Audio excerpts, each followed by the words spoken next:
I am here with Gab, my bestie, my friend, my coach. But we have a special guest today, Gab. We do. We've got I'm we've very got someone excited. else that now, I mean, I'm not going to get into like an argument over who was your favorite client, because I know that I'm a past client, so technically there's like recency bias. Like I think, if we Sure. went to head like in September, then I would have been your favorite for Of sure, course. 100%. But Yeah. but she's probably at the top of your list. But we've got Cass joining us today on the show. Everybody. Thank you, Cass, and we're like riding along with her today. Yes, come She's on a drive in Southern California with me. yeah, Yay. yeah. We get to be stuck in California traffic with her. So Yeah. yeah, but thank you for giving your time. We really appreciate it. Thank you so much for having me.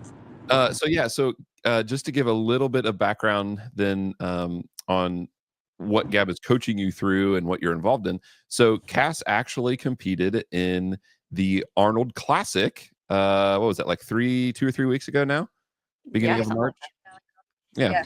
Yeah. And specifically in the strong.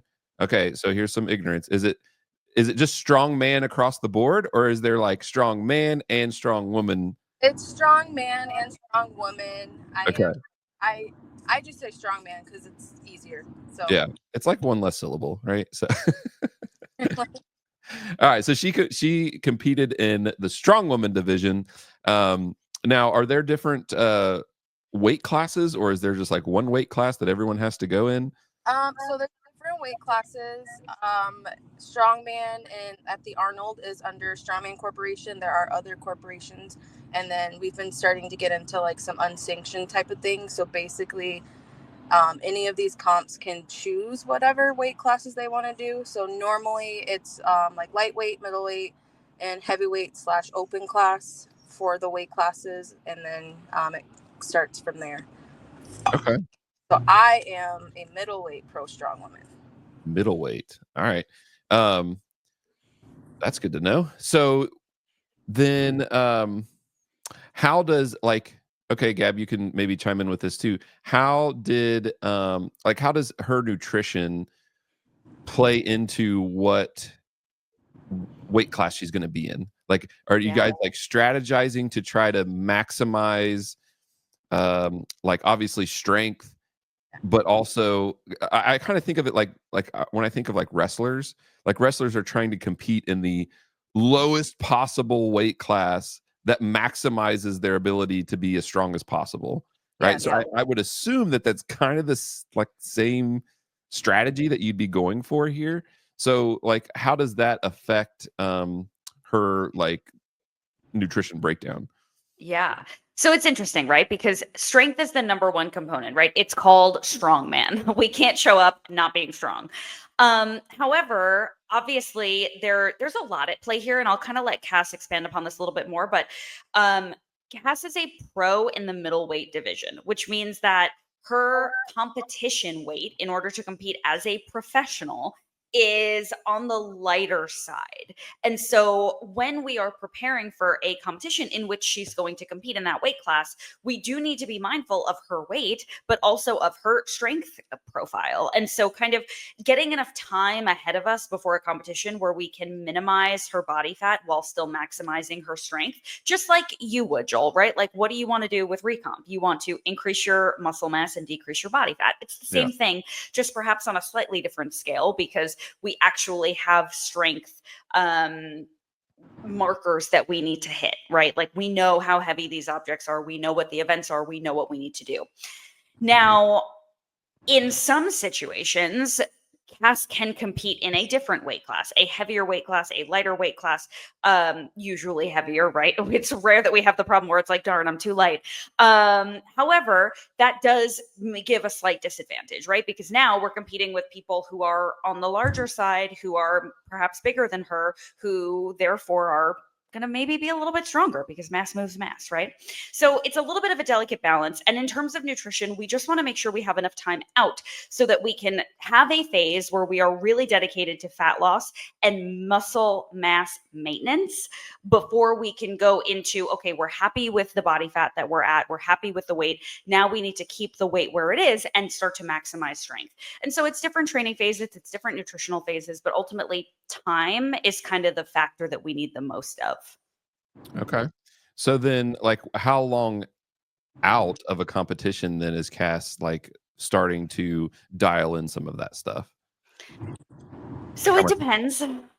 It depends on what the weight class is, right? Because if it's a weight class where the middle weight is where she is already, it's like, oh, amazing, we're done. We don't have to do anything. If the weight class is 60 pounds below where she is, then like, okay, now we need some time. Because if we do something irrational to try to get her weight down as fast as we can, we're definitely going to lose lean tissue. We're going to lose strength. We're going to lose muscle mass. So it depends on how long we have. And for me, I think the best route is how slowly can we lose this? What is the absolute slowest that we can lose this fat so that training is not sacrificed? Her regular life and happiness and joy and, a social component to being a human being isn't sacrificed. We're not locking her in a closet telling her she can only eat one meal a day.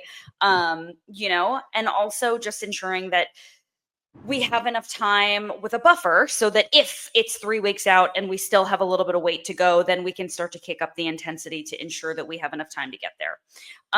So it really depends on how much we have to lose or gain or change and how much time we have to do it comfortably with a little bit of a given buffer. Okay.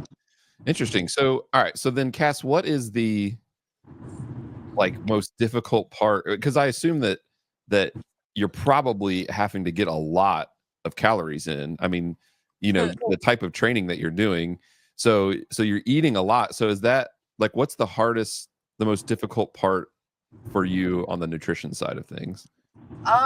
Honestly, it's eating enough and I always say eating smart. So the timing matters, what you're exactly eating matters. And there's a couple times where, for example, I could not function during my training, but I was eating exactly what I was supposed to. So I'm like, yeah, what am I doing wrong?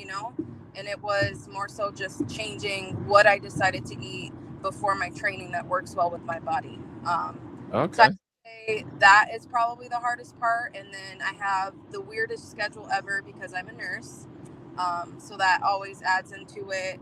And I'm also a type 1 diabetic. So we kind of have all these factors. Wow. Yeah, a lot of challenges going against me. It was nice this last time competing at the Arnold because like Gab was saying, I wanted the challenge. So I actually decided to compete up a weight class. So okay. with that was cool because I'm like, oh, I don't have to necessarily weigh in. But like she said, there's a girls, that are 60 to 80 pounds heavier than me. Oh, wow.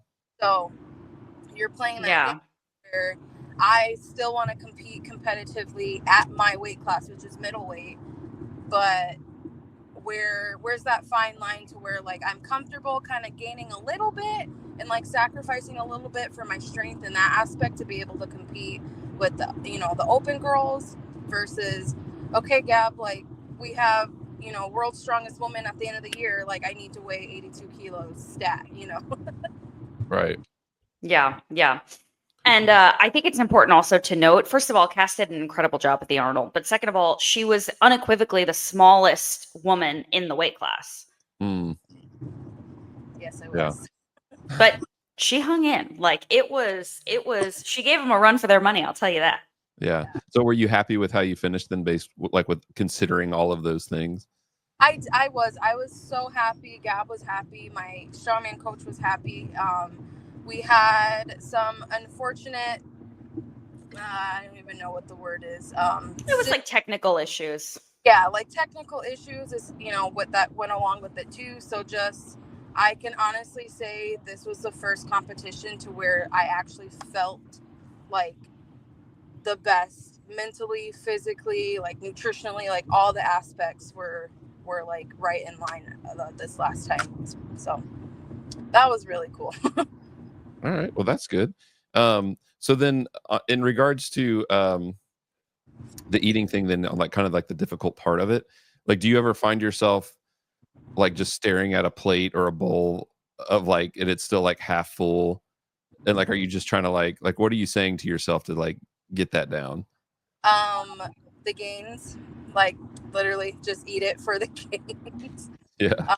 There's a couple times where I would text Gab and I'm like, hey, I am not hungry. Like you feel like you're hungry and you're like, yes, I'm hungry because I know I need to eat. But then at the same time, like you said, you're staring at this bowl of green beans and ground chicken or whatever and rice, and you're like, that's not what I want. One. Right. Two, I'm not hungry anymore and I still have 3/4 of my meal left. Mhm. And then you're like, what do I do? So I've kind of trained myself. This might sound really terrible, but I've trained myself to kind of just shovel it in and not think about it. Yeah. So, and it works. Like you get it done. Everyone's, we all kind of say like we're all miserable together because, in the gym, we're all just shoveling our rice and meat and vegetable down.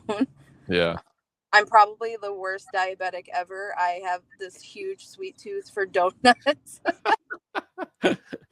So I'm like, man, I could really go for some Krispy Kreme right now, So Yeah. just turning those parts of your brain off, and then just knowing like sometimes I'm like, you know what? On Saturday, I'm gonna have a donut, and I'm not gonna feel bad about it. Yeah. Yeah. Just, you know. Well, I think I flew to Columbus with a second suitcase full of quick carbs, right? Like Rice Krispie treats, Sour Patch Kids, dried mango, that's it. But like all these things that we needed to have on site for the competition.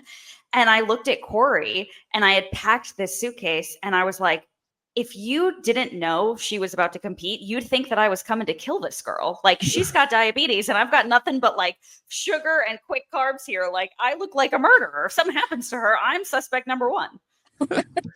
well, and the fact that you didn't get like stopped in the airport, like what are you doing with all this stuff? Like it was gonna like this is what I was looking for. So there you are. Yeah. So was that like basically your thing the whole weekend was like basically just like handing her candy and stuff?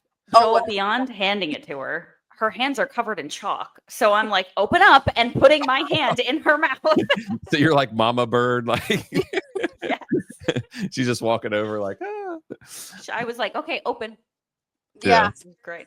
I'm really bad. Like I don't like to eat when I compete because I'm nervous.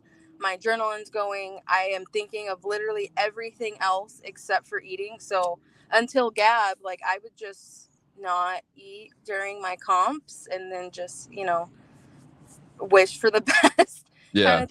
So like eating is not on my brain at all. It's, my wrist straps, my knee sleeves. Okay, this is the next implement. Like what am I going to do to maximize this? So I am so grateful for them being there because she was literally like, she would find me in the mass chaos that it was and be like, open. And then we would just, while I'm nervous and adrenaline and like thinking of, what the next weight is that I have to go pick up and run with, she was like, nope, you're going to eat this and you're going to like it. Okay.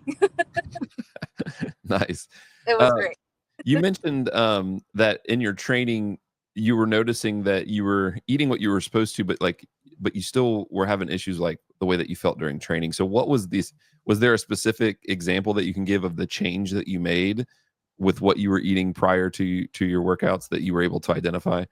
Yeah. So I was trying to be, I guess, quote unquote, healthy and think of like, berries or even like oatmeal wasn't really working, but it wasn't until I changed I usually work out early in the morning. So I changed my breakfast and I literally eat a full bagel and a banana. So I'm like slamming, my body real hard with the carbs right off the bat.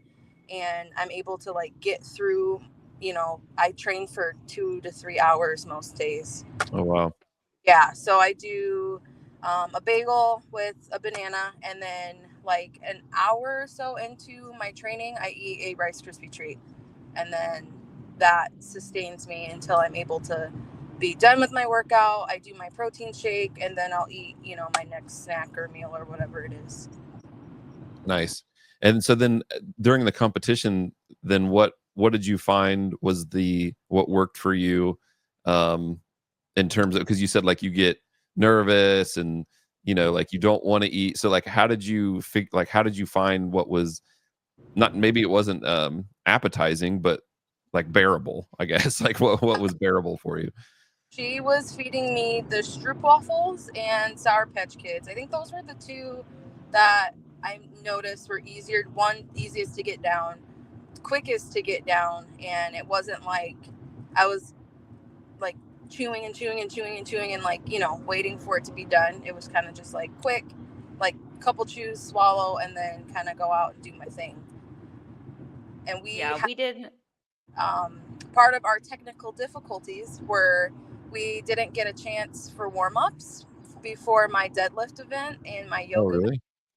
So we had to kind of work around that aspect of it too, because she's like, you can't even warm up, and now we're, you know, so okay, here's more Sour Patch Kids. And it honestly was amazing. Like for example, I am not necessarily the best deadlifter, and I put that in quotes because I know Gab's gonna look at me and be like, your deadlift is really good. No, I know my deadlift is good, but yeah, in my brain, deadlifter, and being able to just go out and pull 450 cold for reps was amazing. And I think 450, is that what you said? Yes. 4 reps. Oh my goodness, girl. Yeah. Cold. So I think the Sour Patch Kids for that one, for sure. I think it was probably more than the Sour Patch Kids, but it was an issue that timing became a problem. And so by the time they got to the open weight class, the final weight class of the day, it was like the police are going to kick us out of here at a certain time, so we have to go. So no warm up, grab the bar, go. And it was like, oh my God, what are we going to do? So it was like, all right, well, sugar, like, let's go. Hope your insulin pump is working. Here we go. So how's that adjusted for you with dealing with the type 1? Like, has it been more difficult to deal with in conjunction with all of this, or like what kind of changes have you seen? It honestly, either way. So I wouldn't say it's more difficult, but there are certain aspects I think that make everything more difficult with me being a type 1 diabetic. I think for Gab, it's probably a lot harder than me because I'm just the one that's like, you know, following directions. She actually has to kind of go through and think of, okay, she's also a diabetic. Like, what can I give her? What can I not give her? Yeah. But then at the same time, I kind of look at it as a blessing because it's made me more strategic and made me more like self-conscious. And I think having to worry about that has also made me being in a cut and all of these things, like, I don't know, it's not as hard. And I don't really know if that makes sense, or I don't know how to explain it unless you live it, you know, with the disease. But you don't have a choice but to take care of your body, you know. Right. So I think of it as like a blessing. Like I, you know, get to fuel myself with these things. I get to do strongman and still be a type 1 diabetic. So I don't know. I think about it very positively, and I think that helps me kind of get over what people would say is like quote unquote hard. Okay. Very cool. So anything that you would you know, maybe there's ladies out there that are intrigued by, you know, the whole strongman competition part, and they want to lift heavy and lift all that stuff. Like what would you say to a lady that's thinking about that? Do it and don't ask questions and don't be afraid. I think a lot of women don't like strongman because they say they don't want to get big or bulky or whatever. But I think muscles are cool, and I am so happy and so proud of my muscles, and I want bigger muscles. Like, bring it on, you know? Yeah. So I think it's just a fear factor. Like I understand why it would be scary, but everyone's like, oh, I can't do that. But you can. Like, you have no idea what you can and can't do until you try to pick up a log. And then you surprise yourself because you're like, whoa, what if, it might be 30 pounds. Who cares? You just picked up a 30-pound log. How many people can really say that they've been able to do that, So I just think to go for it, ask questions. I personally love teaching people how to do strongman, like no matter how big or small they are. I think it's so much fun. You get to pick up the weirdest and coolest things. Like I've deadlifted a car before. Who can say that they've deadlifted a car? So I don't know. I think just don't be afraid of muscles. Like you're not going to get bulky unless you want to get bulky, if that makes sense. Yeah. I always think about that when I hear somebody say like, well, I don't want to get all, bulky and I don't want to look like that or whatever. I'm just kind of like in my mind, I'm thinking like, well, you're probably not disciplined enough to look like that anyways. So honestly, like in the nicest way possible. Like right. For me, who trains 3 hours a day, 4 times a week and all these things, like it's hard for me to look like that. So, I don't know. There's such a weird, I wouldn't say stigma. I don't know. There's just a weird idea behind it in the women's realm. And I think more women just need to ask questions, I think, and just do it. And if you don't like it, then you don't like it. That's fine. Right. You don't ever have to pick up a log ever again. Yeah. No one's going to force you to pick up a log. All right. Well, awesome. Well, thank you so much for giving us some of your time, letting us ride along with you on your way home. Yes. I was going to try to end on, I remember seeing a video. I can't find it though. I was looking on your guys' social media. But it was a video of, I think Corey and maybe someone else, and they're trying to get you like into the like, what are those, squat pants or something? They are deadlift briefs. Okay. And they're so much fun. Yeah, they were like both like on each side of you like this, and you're like, yeah. I was like, I wish I could find it. That was so great. Yeah, it was a good one. Single time. Yeah, that's it's good. Not a one-person task. That's awesome. Well, thanks again, and we'll be rooting for you. When's your next competition? What do you got lined up? So I just saw a competition yesterday, actually. So I think I'm gonna do. It's called the Santa Monica Classic, hosted by Martins Lisi's World's Strongest Man. Oh yeah. I think I'm gonna do that one, and then we're gonna do Shaw Classic in Colorado. So sweet. If you come to Cali or Colorado, you both are more than welcome. Yeah. Come join me. Awesome. Yeah, no, that sounds like a blast. Well, that's awesome. Yes. We'll be rooting for you and looking for you to just absolutely kill it. Kill it. Be the type 1 rep, right? Yeah. For strongman. Yes, you can be a type 1 diabetic and do things with your life. There you go. Maybe you need to get start like doing like a t-shirt or so. We need to get you some kind of swag that helps advertise that, right? Honestly. Let's do it. All right, sounds good. Well, thanks again, Cass. Best of luck to you in the future, and we'll see you. Proud of you. Thank you. All right, well, that's all that we have for today. Another big shout out to Cass for joining us, and I'm excited to see what she's got going on and to see how Gab, how you're gonna help her just crush the competition. So so we'll keep tabs on her. So, but for we'll sign off for today. So for Gab, I'm Joel. We're telling you to quit tracking your macros. Cass doesn't track them. She's just shoveling stuff in that Gab tells her to shovel in. You don't have to track your macros. So if you want to, I guess I should wait a minute. I can't sign off yet. I gotta give the call to action to get the link in the description. If you want to be like Cass and you want to throw logs above your head and you want to deadlift 450 for reps, then hit the link, because you need a coach that is going to help fuel you correctly to be able to do that. So hit that link. CBG will help you do that. They'll get you linked up with a coach. And that is officially all that we have for today. So for Gab, I'm Joel. We're signing off, telling you to quit tracking your macros. Stay consistent out there, and we'll see you next time.